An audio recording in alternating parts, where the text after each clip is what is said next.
لیکن جب اپنے تعارف کی باری آئی تو اللہ رب العزت نے فرمایا اچھا اچھے طریقے سے جاننا چاہتے ہو کہ میں کون ہوں، میں کون اللہ ہوں، میں کون خالق ہوں، میں کون مالک ہوں، تو اس نے فرمایا آؤ میں تمہیں بتاتا ہوں، والذی ارسل رسولہ بالہدی ودین الحق، میں وہ خدا ہوں، میں وہ الہ ہوں جس نے اس رسول محمد مصطفیٰ صلی اللہ علیہ وآلہ وسلم کو دین ہدایت کے ساتھ مبعوث فرمایا اور حق کے ساتھ میں نے مبعوث فرمایا، لِيُظْهِرَهُ عَلَى الدِّينِ كُلِّهِ، اور اس دین کو جو میں نے دین محمد مصطفیٰ صلی اللہ علیہ وآلہ وسلم کو عطا فرمایا ہے، وہ دین پوری دنیا کے اوپر غالب لانے کے لیے، پوری دنیا کے اندر اس کا امپلیمنٹیشن کرنے کے لیے میں نے محمد مصطفیٰ صلی اللہ علیہ وآلہ وسلم کو بھیجا ہے۔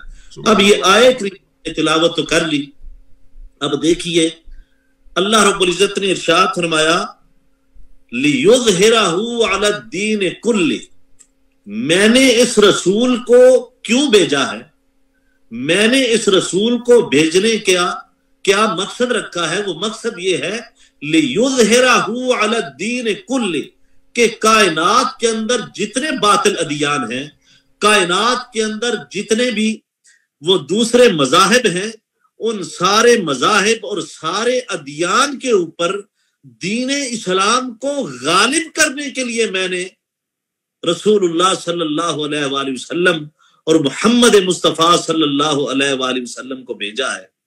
تو حضرات محترم توجہ فرمائیے کہ اللہ کا دین ایک عالمی دین ہے، یہ کسی ایک علاقے کے لیے نہیں ہے، کسی ایک ملک کے لیے نہیں ہے، کسی ایک قوم کے لیے نہیں ہے، کسی ایک قبیلے کے لیے نہیں ہے، یہ دین عالمی دین ہے اور قیامت تک کے لیے ہے، قیامت تک کے لیے آنے والوں کو راہ ہدایت دیتا رہے گا، اور غلبہ دین اشاعت علوم کا کام یہ جاری رہے گا۔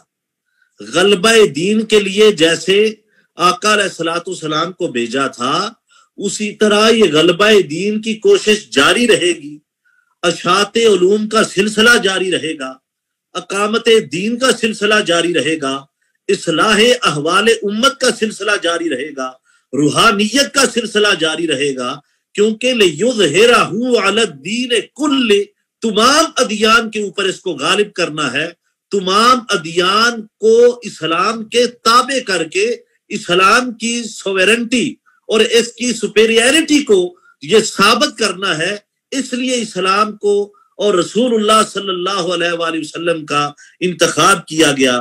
اب جب زمانے بدلتے ہیں، کیا رسول اللہ صلی اللہ علیہ وآلہ وسلم کے ظاہری حیات طیبہ کے بعد اور ظاہری وصال مبارک کے بعد کیا غلبہ اسلام کا جو مشن ہے وہ ختم ہو جائے گا، اس کو آگے لے کے نہیں چلا جائے گا؟ کیا اشاعت دین کا جو سلسلہ ہے وہ ختم ہو گیا؟ کیا اصلاح احوال امت کا سلسلہ جو ہے وہ ختم ہو گیا؟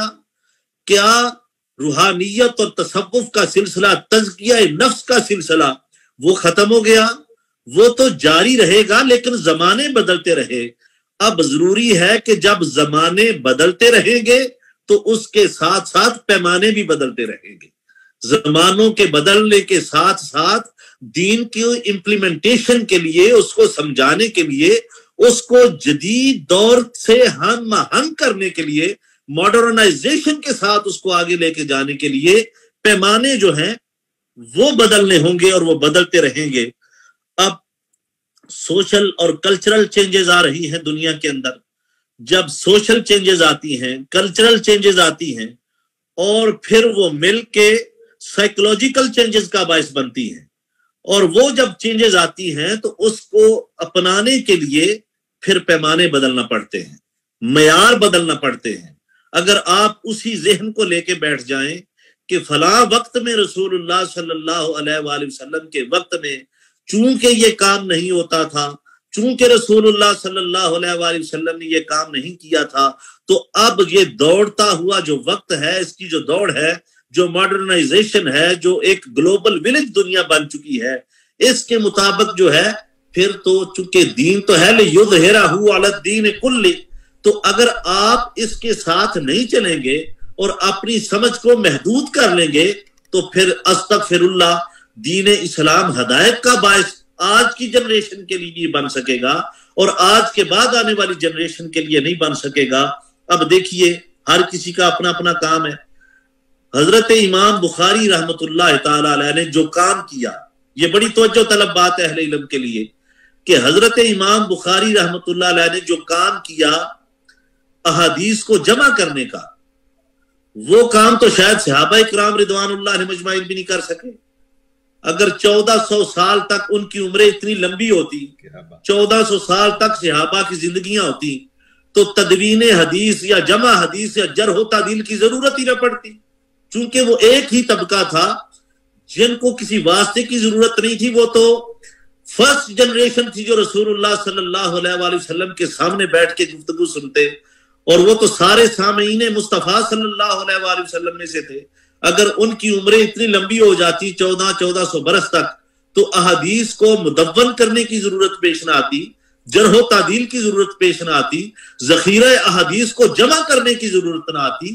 چونکہ اس میں حکمت تھی، وہ کام وہ نہ کر سکے چونکہ انہیں اس کی ضرورت نہیں تھی۔ پھر نیا دور آیا، اس دور کے لیے حضرت امام بخاری نے یہ ضرورت محسوس کی اور احادیث کو جمع کیا۔ اب آج کے دور میں کوئی شخص یہ کہہ سکتا ہے کہ بھئی آپ امام بخاری والا کام کیوں نہیں کرتے، انہوں نے تو احادیث کو جمع کیا۔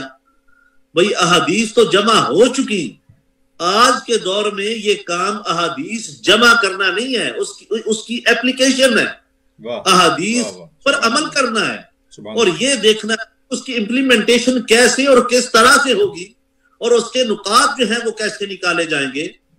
اب اس طریقے سے دین جب جیسے وقت آتا ہے اس کے مطابق تبدیلی جو ہے، جو دین کی اصل اس کے خلاف نہ ہو، اس کے اندر کی جاتی ہے اور کی جاتی رہی۔ صحابہ اکرام رضوان اللہ علیہم اجمعین کے دور میں بھی کی جاتی رہی۔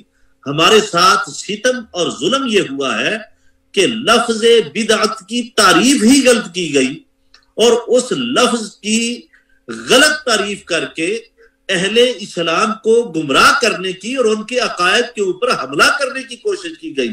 اب دیکھیے میں آپ کے سامنے ایک مثال عرض کرتا ہوں، اور اسی طرح پھر تبلیغ اور تشریح کی خدمت ہے آج کے دور میں۔ امام بخاری نے حدیث کو جمع کر دیا، آج اس کی تبلیغ کی ضرورت ہے، اس کی تشریح کی ضرورت ہے۔ امام اعظم ابو حنیفہ رضی اللہ تعالیٰ عنہ، امام مالک، امام شافعی، پھر ان کا فقہ کا کام تھا، احکام جمع کیے اور وہ احکام جو ہے وہ لوگوں تک پہنچا دیے۔ اگر وہی طریقہ کار پہ رہیں گے تو سب احباب جانتے ہیں کہ حضرت امام مہدی علیہ السلام آپ آخر وقت میں آئیں گے تو کیا اسی طرح ان کے پاس ایک تلوار ہوگی؟ یہ ذہن میں رکھیں گے کہ چونکہ نیا کام ہوگا، کوئی ٹینک کا معاملہ ہوگا، بندوق کا معاملہ ہوگا، تو یہ تو بدعت ہو جائے گی۔ تو حضرت امام مہدی علیہ السلام جو ہے وہ پھر دوبارہ سے اول دور اسلام کی طرف کا زمانہ پلٹ کے آ جائے گا، اور سب کے ہاتھوں میں تلواریں ہوں گی اور تیر ہوگا، اور جناب دست بدست لڑائی جو ہے وہ اس کا ایک ماحول ہوگا۔ ایسی باتیں نہیں ہیں۔ جب حضرت امام مہدی علیہ السلام تشریف لائیں گے تو اس وقت کے جدید دور کے مطابق آپ کے پاس ایک فوج ہوگی، اور فوج جو ہے آقا علیہ الصلوۃ والسلام نے فرمایا آپ معاشرتی جو ہے وہ برائیوں کو ختم کر دیں گے، آپ معاشی خوشحالی لائیں گے۔ تو معاشی خوشحالی دعا سے آئے گی؟ معاشی خوشحالی جو ہے وہ آپ ایک پھونک ماریں گے تو معاشی خوشحالی آ جائے گی؟ نہیں، فیکٹریز ہوں گی، انڈسٹریز ہوگی۔ پھر آقا علیہ الصلوۃ والسلام نے ارشاد فرمایا کہ وہ انصاف کو عام کریں گے، پھر جسٹس کا ایک نظام جو ہے وہ حضرت امام مہدی علیہ السلام اس وقت جو ہے وہ اس کو بپا کریں گے، اس کو قائم کریں گے۔ تو پتہ چلا، اب دیکھیں وہاں پہ کرامات اور معجزات نہیں ہوگی۔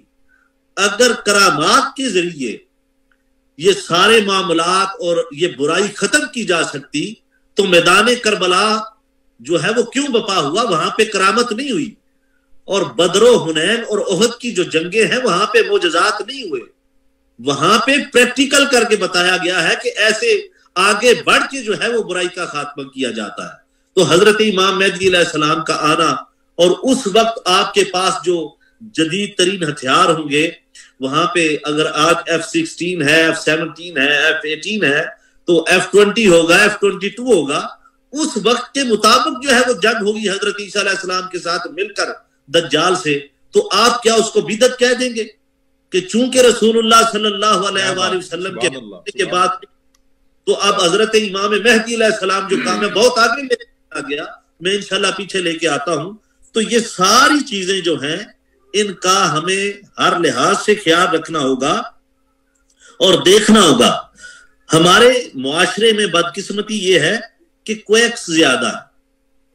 کویکس ہوتے ہیں، مثال کے طور پہ ایک ڈاکٹر نہیں ہوتا، کمپاؤنڈر ہوتا ہے، تو اس نے نسخے یاد کیے ہوتے ہیں اور وہ نسخے بتا دے، دوائیاں چند یاد کی ہوتی ہیں کہ یہ کر لیں، یہ کر لیں، یہ کر لیں. وہ نسخہ بنا نہیں سکتا. وہ یہ تو کہہ دیتا ہے کہ وٹامن بی جو ہے وہ استعمال کرنا چاہیے. اب اس وٹامن بی کے اندر اس کو یہ نہیں پتا کہ وہ B1 سے لے کے B12 تک ہے، اور وہ ڈیفرنٹ بیماریوں کے لیے اور مختلف ایج کے لیے مختلف طریقے اس کے استعمال کرنے کے ہیں. جو اس کے اندر سے نقطے نکال لائے وہ چیزیں کم ہیں، کویکس زیادہ ہیں. اور اسی طرح ہمارے جو مذہبی لوگ ہیں بدقسمتی سے جو رہنما بنے ہوئے ہیں، انہوں نے لفظ تو سن رکھے ہیں، ان کی اصلیت سے واقف ہیں. ان کو بس اتنا پتا ہے کہ ہم نے حدیث پاک رسول اللہ صلی اللہ علیہ وآلہ وسلم کی سن رکھی ہے، اور وہ حدیث پاک جو ہے ہم نے لوگوں کو بتانی ہے کہ رسول اللہ صلی اللہ علیہ وآلہ وسلم نے ارشاد فرمایا فَإِنَّ خَيْرُ الْحَدِيثِ کتاب اللہ، کہ سب سے بہتر کلام اللہ کا کلام ہے. وَخَيْرُ الْهُدَى هُدَى مُحَمَّدٍ صلی اللہ علیہ وآلہ وسلم، اور سب سے بہتر ہدایت محمد مصطفیٰ صلی اللہ علیہ وآلہ وسلم کی ہدایت ہے. وَشَرُّ الْأُمُورِ مُحْدَثَتُهَا، اور جو بدترین چیزیں ہیں وہ ہیں جو نئی نکالی جائیں. وَكُلُّ بِدْعَةٍ ضَلَالَةٍ، اور ہر نئی چیز جو ہے وہ گمراہی ہے. بس یہ بات حدیث پاک سنا کے لوگوں کو گمراہ کر دیا گیا، اور اس بات کے اوپر توجہ ہی نہیں دی گئی کہ بدعت کی اصل کیا ہے، اس کی ڈیفینیشن کیا ہے، اس کی اقسام کیا ہے، اور پھر ان کی امپلیمنٹیشن کیسے کیسے ہوتی ہیں. اس کی طرف بالکل توجہ دی نہیں گئی. اور بدعت کا یہ جو نئے سننے والے عام علماء کے علاوہ سننے والے ناظرین ہیں وہ سمجھ لیں، بدعت کا معنی ہوتا ہے نیا کام، نئی چیز، نیو انوینشن. اور دین کی اصطلاح میں اس کا مطلب یہ ہوتا ہے کہ دین کے اندر نئی چیز کو ایجاد کر دینا، دین کے اندر نیو انوینشن جو ہیں ان کو لے کے آ جانا، اور اس کے مطابق جو ہے پھر اس کی ڈیفینیشن جو ہے وہ کی جاتی ہے. عمومی طور پر علماء نے اور خود رسول اللہ صلی اللہ علیہ وآلہ وسلم نے بھی اس کی تخصیص کی ہے کہ یہ بدعت ایک قسم کی نہیں ہے. علماء بیان فرماتے ہیں اس کی دو اقسام ہے بنیادی طور پر، ایک بدعت حسنہ ہے، ایک بدعت سیئہ ہے. اور اسی کو علماء بدعت محمودہ بھی کہتے ہیں اور بدعت مذمومہ بھی کہتے ہیں. یہ ان کی اقسام بدعت کی بیان کی گئی ہیں کہ بدعت حسنہ وہ ہے کہ ایسا نیا کام جس کے کرنے سے دین کی اصل میں فرق نہ پڑے، دین کی اصل ویسی کی ویسی ہی رہے اور اس کو طاقت ملے، تقویت ملے، دین پھیل جائے، اس میں آسانی پیدا ہو، اس کو بدعت حسنہ کہتے ہیں. اور بدعت سیئہ کسے کہتے ہیں؟ جو دین کی اصل سے ٹکرائے، جو قرآن و سنت سے ٹکرا جائے اور قرآن و سنت کی اصل کے خلاف ہو، اس کو بدعت سیئہ کہتے ہیں یا بدعت مذمومہ کہتے ہیں. اب حضرت عمر رضی اللہ تعالیٰ عنہ کا نماز تراویح کا ایجاد کرنا، یہ توجہ فرمائیے گا. اور حضرت عمر فاروق رضی اللہ تعالیٰ عنہ نے اس کو باجماعت پورا رمضان کا مہینہ پڑھا. صحابہ کرام رضوان اللہ علیہم اجمعین نے سوال کیا کہ رسول اللہ صلی اللہ علیہ وآلہ وسلم کے دور میں تو باجماعت پورا رمضان کا مہینہ نہیں پڑھی جاتی تھی، حضرت ابو بکر صدیق رضی اللہ تعالیٰ عنہ کے دور میں بھی نہیں پڑھی جاتی تھی، تو یہ تو ایک نیا کام ہے، بدعت ہے دین کے اندر. تو حضرت سیدنا عمر فاروق رضی اللہ تعالیٰ عنہ نے ارشاد فرمایا نعمت البدعۃ ھذا، یہ بدعت ہے، نیا کام ہے، لیکن اچھا نیا کام ہے. کیا بات. اس کے کرنے مسلمانوں کے اندر ایک یونٹی کا مظاہرہ ہوگا، اور یہ مسلمانوں کے لیے ایک اچھا کام ہے. معاشرے کے اندر، سوسائٹی کے اندر اس کا ایک اچھا تاثر ہے. مسلمان کی پہچان اچھے طریقے سے لوگوں کے سامنے جائے گی، تو اس کو نعم البدعۃ، یعنی کہ بدعت حسنہ. اور ایک دوسری حدیث پاک میں الفاظ اس طرح کے ہیں کہ حضرت عمر فاروق رضی اللہ تعالیٰ عنہ نے ارشاد فرمایا ھذہ بدعۃ و بدعۃ حسنہ. ڈائریکٹلی بدعت حسنہ کے الفاظ استعمال کیے کہ یہ بدعت ضرور ہے، نیا کام ضرور ہے، لیکن یہ بدعت حسنہ ہے، یہ اچھا کام ہے، یہ اچھا نیا کام ہے جو دین کو طاقت عطا کرتا ہے. اب علماء نے اس بدعت کی آگے مزید پھر 5 اقسام بیان کی ہیں. علماء بیان فرماتے ہیں کہ اس کی 5 اقسام کچھ یوں ہیں کہ پہلی قسم کا نام ہے بدعت واجبہ، دوسری کا نام ہے بدعت مستحبہ، تیسری کا نام ہے بدعت مباحہ، چوتھی کا نام ہے بدعت مکروہہ، اور 5ویں کا نام ہے بدعت محرمہ. یہ 5 بدعت کی اقسام علماء نے پھر بیان کی ہیں. اور ان میں علماء بیان فرماتے ہیں کہ جو بدعت واجبہ ہے، اب یہ ایک بڑی توجہ طلب بات ہے، اس میں کون سی چیز شامل ہے کہ جو ہر حالت میں واجب ہے، وہ بدعت کرنا واجب ہے. بدعت واجبہ کا نام جس کو دیا گیا، ذرا توجہ فرمائیے اہل علم حضرات، وہ کون سی بدعت ہے جو واجب ہے، جو رسول اللہ صلی اللہ علیہ وسلم کے دور میں تو نہیں تھی، آپ نے نہ وہ سکھائی نہ پڑھائی، لیکن امت کے اوپر وہ واجب ہے. وہ کون سی بدعت ہے؟ وہ بدعت ہے کہ علم نحو و صرف کا سیکھنا، کہ نحو و صرف کے علم کو سیکھنے سے قرآن پاک کے الفاظ کی ادائیگی کی سمجھ آتی ہے، حدیث پاک کے الفاظ کی ادائیگی کی سمجھ آتی ہے. اور جب صحیح الفاظ کی ادائیگی کی سمجھ آئے گی تو پھر اس کا اصل معنی سمجھ میں آئے گا. تو علم نحو کا، علم صرف کا علماء کے لیے سیکھنا واجب ہے، یہ مستحب نہیں ہے، یہ واجب ہے. تو اس کو بدعت واجبہ کہا گیا. اگر آپ یہ نہیں سیکھیں گے تو آپ دین کا علم ہی نہیں حاصل کر سکتے. آپ قرآن حکیم کی اصل روح اور اس کے اصل مطالب اور اصل معنی کی طرف نہیں پہنچ سکتے اگر اس بدعت واجبہ کی طرف نہیں آئیں گے. ہے کوئی مائی کا لال یہ بتائے کہ آقا علیہ الصلوۃ والسلام نے صحابہ اکرام کو صرف و نحو پڑھایا ہو؟ آقا علیہ الصلوۃ والسلام نے جرح و تعدیل کی بات کی ہو صحابہ اکرام رضوان اللہ علیہم اجمعین کے سامنے؟ جب اس وقت علم نحو اور علم صرف نہیں پڑھایا گیا تو آج کے دور میں یہ واجب ہے پڑھنا. تو ہے تو بدعت، لیکن یہ بدعت واجبہ ہے، پڑھنا ضروری ہے. تو اس لیے یہ بدعت واجبہ کو بھی یاد رکھنا ہوگا. یہ کل بدعت ضلالہ کی رٹ لگانے والے اس طرف بھی ذرا توجہ کریں.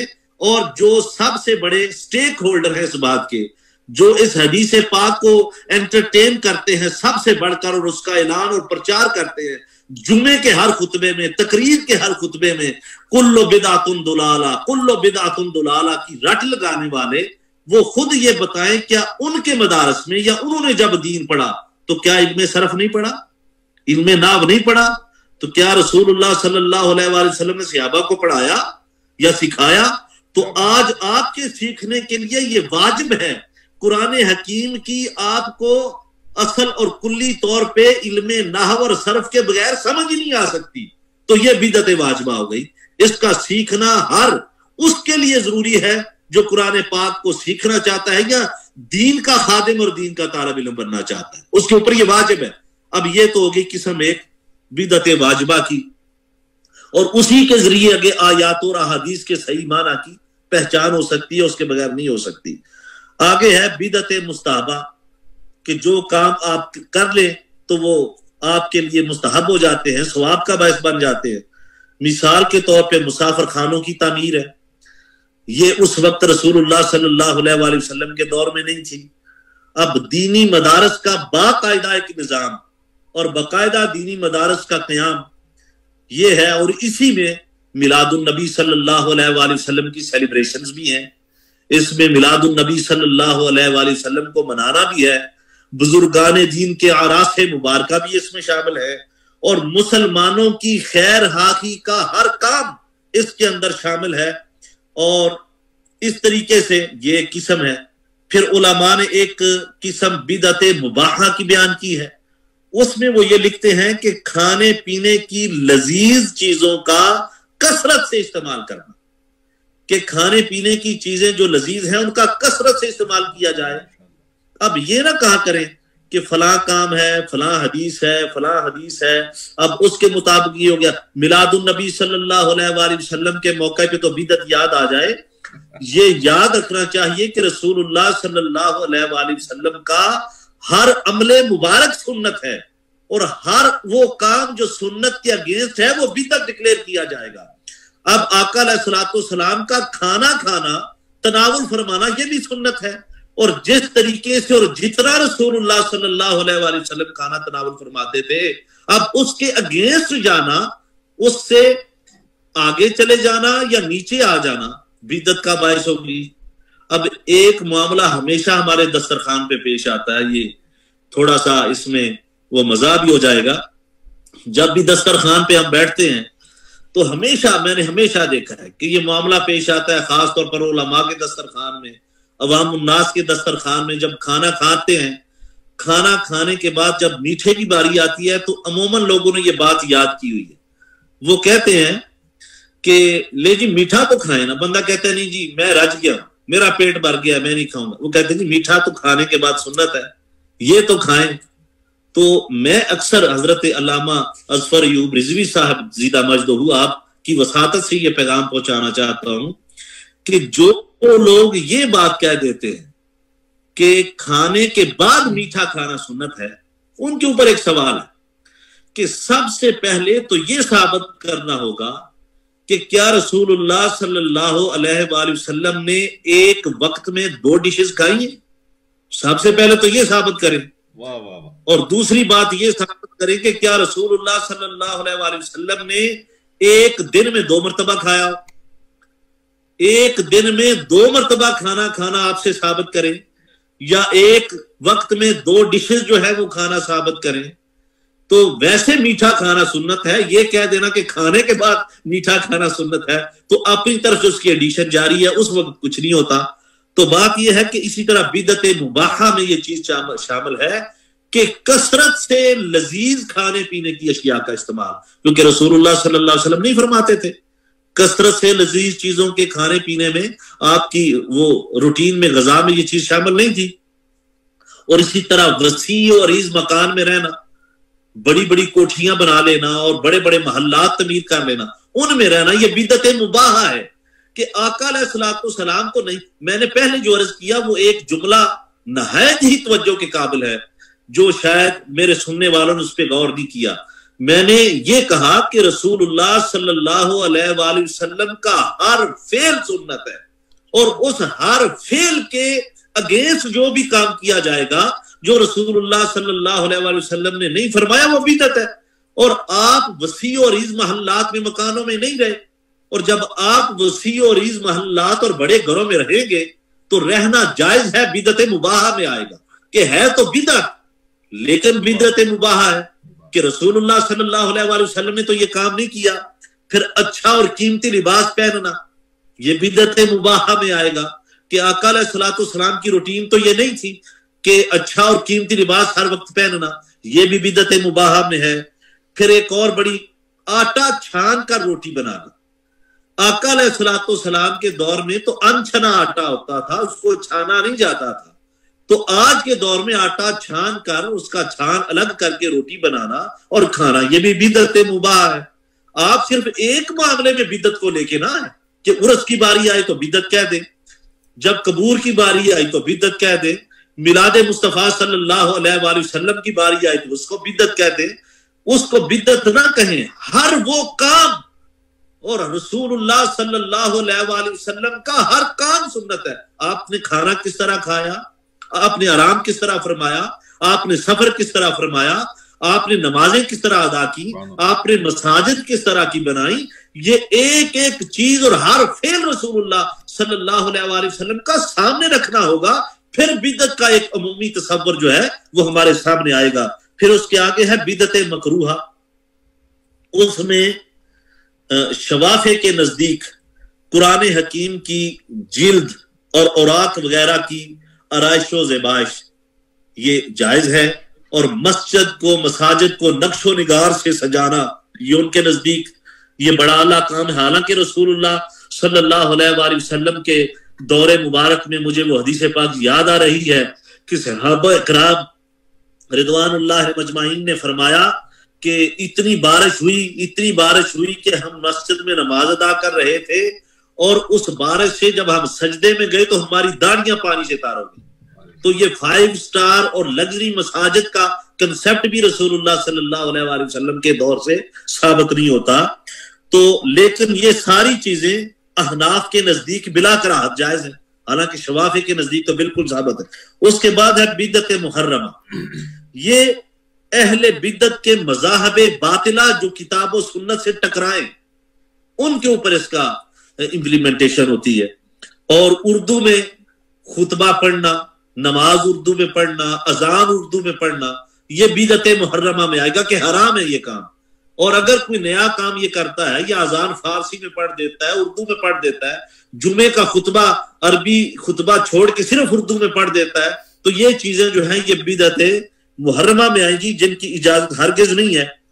اور بدعت حسنہ، یہاں پہ میں آپ کو ایک اور حدیث پاک اپنے سننے والوں کو آپ کی وساطت سے عرض کرنا چاہوں گا کہ عمومی طور پہ جو حضرات اعتراض کرتے ہیں اور یہ لفظ استعمال کرتے ہیں بدعت ضلالہ، کل بدعت ضلالہ، کہ ہر بدعت گمراہی ہے، ان کے نزدیک بدعت حسنہ یا بدعت سیئہ کا کوئی تصور نہیں۔ وہ لفظ کلو کے اوپر جو ہے وہ زور دے کے یہ کہتے ہیں دیکھیں جی حدیث میں آ گیا کہ کلو بدعت ضلالہ، ہر بدعت ہر نئی چیز گمراہی ہے، تو اس لیے اس کی جو کوئی کلاسیفیکیشن نہیں ہو سکتی، کوئی اچھی یا بری بدعت نہیں ہے۔ حالانکہ میں نے پہلے حدیث پاک حضرت سیدنا عمر فاروق رضی اللہ تعالیٰ عنہ کے الفاظ مبارکہ آپ کے سامنے پڑھے کہ آپ نے فرمایا نعم البدع ہذہ بدعۃ و بدعۃ حسنہ کے لفظ آپ نے استعمال کیے۔ اب حدیث پاک آپ کے سامنے عرض کر رہا ہوں، یہ صحیح مسلم کی حدیث پاک ہے، صفحہ نمبر 394 394 پہ ہے، اور حدیث نمبر 2351 ہے، یہ صحیح مسلم کی حدیث پاک ہے۔ اب سنیے کہ بدعت حسنہ اور نیک کام اور برے کام جو ایجاد کیے جائیں وہ دین کے اندر اس کی اصطلاح موجود ہے یا نہیں۔ اب یہ حدیث پاک سماعت فرمائیں، رسول اللہ صلی اللہ علیہ وآلہ وسلم نے ارشاد فرمایا من سن فی الاسلام سنت حسنۃ فعمل بها بعدہ کتب له مثل اجر من عمل بها ولا ينقص من اجورهم شیء۔ آقا علیہ الصلوۃ والسلام نے ارشاد فرمایا جس نے اسلام میں کوئی اچھا کام جاری کیا، یہ الفاظ بڑے قابل توجہ ہیں اور صحیح مسلم کے حدیث پاک ہے، جس نے اسلام میں کوئی اچھا کام جاری کیا، آقا علیہ الصلوۃ والسلام فرماتے ہیں اور اس کے بعد اس پہ عمل کیا، تو اسے اس عمل کرنے والوں کی طرح اجر ملے گا اور اس کے اپنے اجر میں کوئی کمی نہیں ہوگی۔ کیا بات! اور آقا علیہ الصلوۃ والسلام خود اس کی بدعت حسنہ کی وضاحت فرما رہے ہیں، جس نے اسلام میں کوئی نیا کام جاری کیا اور پھر اس کے اوپر عمل کیا، اور جو اجر اس کا لوگوں کو ملے گا اس کے اجر میں وہ کمی نہیں کی جائے گی، اس کو بھی اس کا اجر ملے گا۔ اور آقا علیہ الصلوۃ والسلام پھر آگے ارشاد فرماتے ہیں من سن فی الاسلام سنتا سیئۃ، کہ جس نے اسلام میں کوئی بری چیز کا یا برے کام کا ایجاد کیا، فعمل بها بعدہ کتب علیہ مثل وزر من عمل بها ولا ينقص من اوزارهم شیء، اور پھر لوگوں نے اس کے اوپر عمل کیا تو جو گناہ لوگوں کو ملے گا اس کے گناہ کے اندر کمی نہیں کی جائے گی، اس کو بھی اس کا گناہ ملتا رہے گا۔ تو یعنی کہ نئے کام کے دو طریقوں کا ہونا، بدعت حسنہ اور بدعت سیئہ، یہ دونوں الفاظ اس حدیث پاک سے ثابت ہے جو صحیح مسلم کی حدیث پاک آپ کے سامنے میں نے عرض کر دی۔ اور یہ رسول اللہ صلی اللہ علیہ وآلہ وسلم کی حدیث پاک کو اس کے مطالب اور معنی کو نہ سمجھ کے کانٹ چھانٹ کے غلط انٹرپریٹیشن کر کے لوگوں کے سامنے بیان کرنا، یہ خیانت ہے دین کے اندر، اور رسول اللہ صلی اللہ علیہ وآلہ وسلم کے فرمان کے ساتھ خیانت ہے۔ اچھا میلاد کی سیلیبریشن، اس کا جلوس مبارک نکالنا، اچھا میں پہلے اس بعد میں آتا ہوں کہ جو بدعت حسنہ ہیں جو ایجاد کی گئی جن کی مثالیں ملتی ہیں، پہلی بات تو یہ ہے کہ حضرت عمر فاروق رضی اللہ تعالیٰ عنہ آپ کا نماز تراویح با جماعت پورا مہینہ 20 رکعت اس کا مسجد نبوی شریف میں اجرا فرمانا، یہ رسول اللہ صلی اللہ علیہ وسلم کے دور میں نہیں تھا اور آج پڑھا جاتا ہے ہر جگہ پہ۔ پھر حضرت ابو بکر صدیق رضی اللہ تعالیٰ عنہ نے قرآن پاک کو جمع کرنے کا کام شروع کیا اور اس کی تکمیل حضرت سیدنا عثمان غنی رضی اللہ تعالیٰ عنہ نے فرمائی، اور اس کے بعد حضرت عثمان غنی ذی النورین رضی اللہ تعالیٰ عنہ کے دور میں یہ بڑی امپورٹنٹ بات ہے، جمعہ کی دوسری اذان کا آغاز ہوا۔ اب ہر کوئی جو بدعت کی رٹ لگاتا ہے، ہر کسی کی مسجد میں جمعہ کی 2 اذانیں ہوتی ہیں، کوئی آخر پہ پڑھ لیتے ہیں 2 جو احناف ہیں، اور جو غیر مقلدین ہیں یا شوافی یا حنابل ہیں وہ اول میں پڑھ لیتے ہیں، لیکن جمعے کی دوسری اذان کا آغاز جو ہے یہ حضرت سیدنا عثمان غنی رضی اللہ تعالیٰ عنہ کے دور میں ہوا، اس کو اپنا لیتے ہیں۔ اور اس کے بعد قرآن حکیم کے اوپر آراب اور نقات کا جو کام ہے یہ حجاج بن یوسف نے کیا۔ اب آپ اس کے بعد، میں تو کہتا ہوں کہ یہ ایک تو عجم ہے نا، ہم لوگ ہیں جو عربی نہیں ہیں، جو آج کے عرب ہیں، ان کے بچوں کو عرب کے بغیر قرآن پاک دو اور ان کو کہو کہ پڑھ کے بتائیں تو سمجھ آ جائے بات کی۔ عربیوں کو کہیں، عربیوں کے بچوں کو کہیں جو عربی النسل ہیں، جو سعودی عرب میں، عراق میں، شام میں، مصر میں پیدا ہونے والے بچے ہیں، ان کے آگے عرب کے بغیر قرآن پاک رکھ دو، نقات کے بغیر نقطے بھی نہ ہو اور ان کے اوپر عرب بھی نہ ہو، اور ان کو کہو کہ قرآن پاک کی صحیح تلاوت کر کے بتائیں، وہ نہیں کر سکیں گے۔ پھر آپ کو سرب و ناب کی طرف جانا ہوگا، پھر آپ کو وہ پڑھانا ہوگا۔ تو بات یہ ہے کہ یہ سارا کام جو ہے یہ بدعت حسنہ میں آتا ہے، اور رسول اللہ صلی اللہ علیہ وسلم کا فرمان صحیح مسلم کے حدیث پاک کے مطابق کہ جس نے اچھا کام دین کے اندر جاری کیا، آپ کا یہ فرمانا اس بات کی دلیل ہے کہ ایسی کوئی بات نہیں کہ دین کے اندر ایسی گنجائش ہی نہ ہو رسول اللہ صلی اللہ علیہ وسلم کے بعد نئے کام کے جاری کرنے کی۔ آپ کا یہ فرمانا اس بات کے اوپر استدلال ہے کہ دین کے اندر رحمت عالم صلی اللہ علیہ وآلہ وسلم کے بعد کسی نئے کام کے جاری کرنے کی گنجائش موجود ہے۔ تو اس لیے آقا علیہ الصلوۃ والسلام نے فرمایا جس نے دین کے اندر نیا کام جاری کیا۔ تو بات یہ ہے کہ یہ تو بدعت حسنہ کی مثالیں تھیں جو میں نے آپ کے سامنے عرض کر دی۔ اب رسول اللہ صلی اللہ علیہ وآلہ وسلم کے میلاد پاک کی جب باری آئے تو تب تو آپ کو بدعت یاد آ جاتی ہے، لیکن کیا آپ نے کبھی یہ سوچا کہ جو کام آپ کرتے ہیں، جو سٹیک ہولڈر ہیں اس لفظ بدعت کے، کہتے ہیں جی ہم بدعت نہیں کرتے، جو ہر سال آپ خانہ کعبہ شریف کو غسل دیتے ہیں حج کے موقع پہ، کیا رسول اللہ صلی اللہ علیہ وآلہ وسلم نے غسل دیا اس کو؟ کیا خانہ کعبہ شریف کے اوپر جو غلاف آپ نے چڑھا رکھا ہے، کیا رسول اللہ صلی اللہ علیہ وآلہ وسلم اور صحابہ کرام رضوان اللہ علیہم اجمعین کے دور مبارک میں وہ خانہ کعبہ شریف کے اوپر غلاف چڑھایا جاتا تھا؟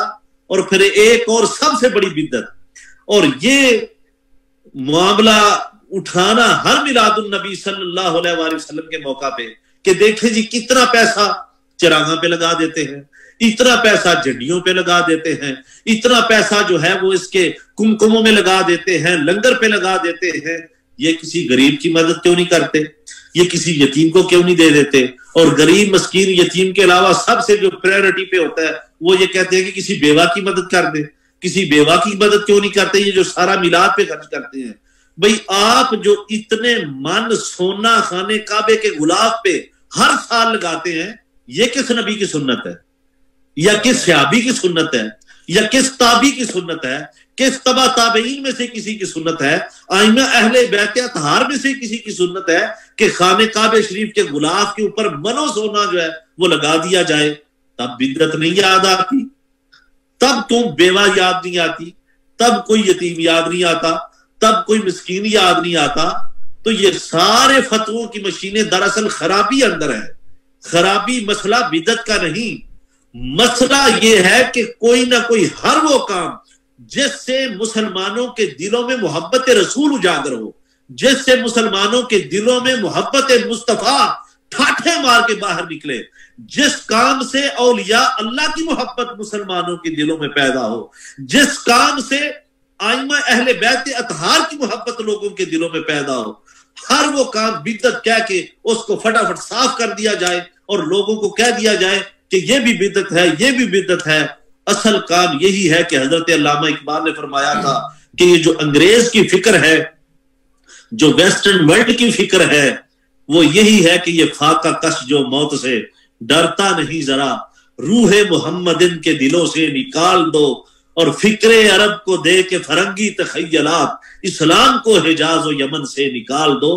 اصل مسئلہ یہ ہے کہ یہ محبت مصطفیٰ اور عشق مصطفیٰ اور اولیاء اللہ کی محبت، اہل بیت اطہار کی محبت، صحابہ اکرام رضوان اللہ علیہم مجمعین کا ادب، ازواج رسول کا ادب، یہ ادب نام کی ہر چیز بدعت یا شرک کا نام لے کے مسلمانوں کے دلوں سے نکال دی جائے۔ یہ سازش اس امت کے ساتھ ہے جس کو ہمیں سمجھنا ہوگا۔ اپنی باری آئے بس ٹھیک ہے جی، ڈاکٹر کے پاس بھی جا رہے ہیں، مدد بھی لے رہے ہیں، لیکن جب کوئی مسلمان کسی کی اولیاء اللہ کی بارگاہ میں چلا جائے، رسول اللہ صلی اللہ علیہ وآلہ وسلم سے استغاثہ طلب کر لے، رحمت عالم صلی اللہ علیہ وسلم کے دامن رحمت میں پناہ لینے کی بات کرے، تو اس وقت شرک کے فتاوی آ جاتے۔ دیکھیں جی، سمیع تو اللہ ہے، بصیر تو اللہ ہے۔ بھئی سمیع بصیر کا مطلب یہی ہوتا ہے نا، سننے اور دیکھنے والا۔ تو کیا آپ سننے اور دیکھنے والے نہیں ہیں؟ جس قرآن میں اللہ رب العزت نے رؤوف الرحیم کا لفظ اپنے لیے استعمال کیا، اسی قرآن میں اللہ رب العزت نے رؤوف الرحیم کا لفظ رسول اللہ صلی اللہ علیہ وآلہ وسلم کے لیے بھی استعمال کیا۔ جس قرآن حکیم میں اللہ رب العزت نے اپنی قربت کو بیان کیا، اللہ رب العزت نے ارشاد فرمایا نحن اقرب الیہ من حبل الورید، کہ میں شارک سے زیادہ قریب ہوں، اسی قرآن میں اللہ رب العزت نے قربت مصطفیٰ کو بیان کیا اور ارشاد فرمایا النبی اولا بالمؤمنین من انفسہم۔ جب یہ بات آئے تو شرک کی رٹ لگا دی جاتی ہے۔ عقیدہ صحیحہ اور عقیدہ اہل سنت یہی ہے کہ آقا علیہ الصلوۃ والسلام یا دیگر انبیاء یا اولیاء، کسی کے پاس جو بھی مقام و مرتبہ ہے، جس کے پاس جتنا بھی درجہ ہے، وہ درجہ اللہ رب العزت کا عطا کردہ درجہ ہے۔ اللہ کی صفات ذاتی صفات ہیں۔ جب آپ یہ عقیدہ رکھیں گے کہ رسول اللہ صلی اللہ علیہ وآلہ وسلم غیب دان نبی ہیں، اور جب آپ یہ عقیدہ رکھیں گے کہ وہ اپنی طرف سے ہیں، تو شرک ہو جائے گا۔ جب یہ عقیدہ رکھیں گے کہ آپ کے پاس علم غیب ذاتی نہیں عطائی ہے، کہ اللہ رب العزت کا عطا کردہ ہے، تو یہ عقیدہ صحیحہ بن جائے گا۔ تو یہ عقیدہ رکھنا کہ رسول اللہ صلی اللہ علیہ وآلہ وسلم اور حضرت مولا علی مشکل کشائی بھی فرما سکتے ہیں، حاجت روائی بھی عطا فرما سکتے ہیں، آپ جو ہے وہ عطا بھی فرما سکتے ہیں، فضل بھی فرماتے ہیں، انعام بھی فرماتے ہیں، اور ان کا فعل اللہ کا فعل ہے۔ جب یہ عقیدہ رکھا جائے کہ اللہ کی عطا سے سارا کچھ ہے، تو یہ بعین ہی اسلام ہے۔ میں مسلمان بھائیوں اور بہنوں کو صوفی ٹی وی اور صوفی ریڈیو اور اسلامک اسمبلی کیلیگری کی طرف سے اور جملہ انتظامیہ حضرت علامہ اظفر ایوب رضوی صاحب اور حضرت علامہ پروفیسر سید بدی الدین سہروردی صاحب، آپ کی وساطت سے جو میں آپ سے مخاطب ہوں، یہ پیغام دینا چاہتا ہوں کہ اس فتنے کو سمجھیں۔ چھوٹی سی بات پہ بدعت کی رٹ لگا کے، اب میں نے آپ کے سامنے جنہوں نے سارا لیکچر سنا ہے، اتنی اقسام میں نے بدعت کی آپ کے سامنے بیان کر دی۔ اور جو لوگ یہ کہتے ہیں کہ صرف بس کلو بدعت ضلالہ، کہ کوئی بدعت حسنہ کی گنجائش ہی نہیں ہے، تو میں نے صحیح مسلم کی حدیث پاک آپ کے سامنے پڑھ دی کہ رسول اللہ صلی اللہ علیہ وآلہ وسلم نے ارشاد فرمایا کہ جو دین کے اندر نیا کام ایجاد کرے اور اس پہ عمل کرے، اس کا ثواب عمل کرنے والوں کو بھی ملے گا اور اس کے ثواب میں کمی بھی نہیں آئے گی۔